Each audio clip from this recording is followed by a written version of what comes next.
विधानसभा मतदारसंघाची मतमोजणी सुरू आहे. 12 फेऱ्या आतापर्यंत झालेल्या आहेत. अप डाऊन सुरू आहे. दोन्ही उमेदवार नमिताताई मुंदडा आणि पृथ्वीराज साठे यांच्यामध्ये आघाडी पिछाडीसाठी एक रेस लागलेली आहे.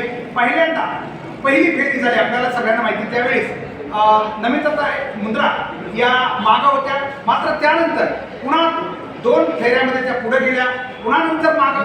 अशा प्रकारचे ही मताधिक्य मागं पुढे होत गेलेले. मात्र 12व्या फेरी अखेर आपल्याला माहिती पाहिजे पृथ्वीराज साठे यांना मिळालेली मतं आहेत 44,178, तर नमिताताई मुंदडा यांना मिळालेली मतं आहेत 44,872.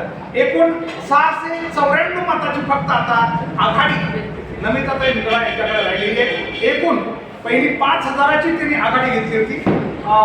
ही मोठी आघाडी होती, मात्र आता फक्त 694 मताची आघाडी या ठिकाणी आहे.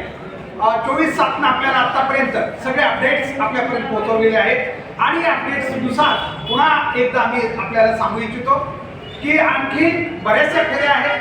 30 फेऱ्या होणं बाकी आहे. 12 फेऱ्या झालेल्या आहेत आणि उमेदवार खास करून नमिताताई मुंदडा आणि पृथ्वीराज साठे या दोघांमध्ये सध्या मतांची जी रेस चालू आहे ती मागं पुढं होते. कधी नमिताताई आघाडी घेत आहेत तर कधी पृथ्वीराज साठे यांनी आघाडी घेतलेली आहे. सध्या मात्र 12वी फेरी अखेर 694 मतांची आघाडी ही नमिता मुंदडा यांना आहे. आणखी बाकी फेरी आता लवकरच आपल्यापर्यंत येईल. तोपर्यंत आम्ही सांगू इच्छितो की निश्चित उत्तरेकडून दक्षिणेकडे हे मतमोजणी सुरू आहे. साधारणतः हे गाव जे आहे उत्तर बाजूला जे आहे त्या मतदारसंघाच्या गाव त्याची मतमोजणी सुरुवातीला होते आणि त्यानंतर फेरीवाईज हे पश्चिमेकडे सरकत येईल. त्यावेळी ज्या उमेदवाराचं प्राबल्य ज्या मतदारसंघात असणार आहे त्या मतदारसंघात त्यांना आघाडी भेटत राहणार आहे. आपण बघत राहणार आहे की पुढच्या फेरीमध्ये आता 13वी फेरी आमच्याकडे लवकरच येते. आम्ही आपल्यापर्यंत लगेच पोहोचू. निश्चित आपल्यापर्यंत 24/7 आणि BBC केज लाईव्ह या दोन्ही चॅनलवरून आपण हे आजच्या अपडेट्स आमचे पाहत आहात.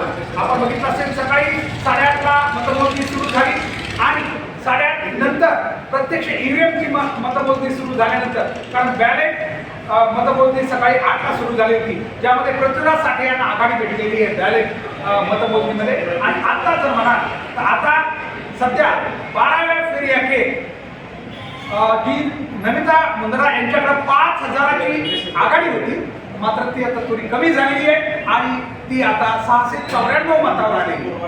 आता पुढच्या या फेरीमध्ये हे मताधिक्य कमी किंवा जास्त होत आहे आपल्याला ते पाहावं लागेल. आम्ही प्रत्येक अपडेट्स आपल्यापर्यंत पोहोचवण्याचा प्रयत्न करू. आपण पाहत राहा 24/7 आणि BBC केज लाईव्ह.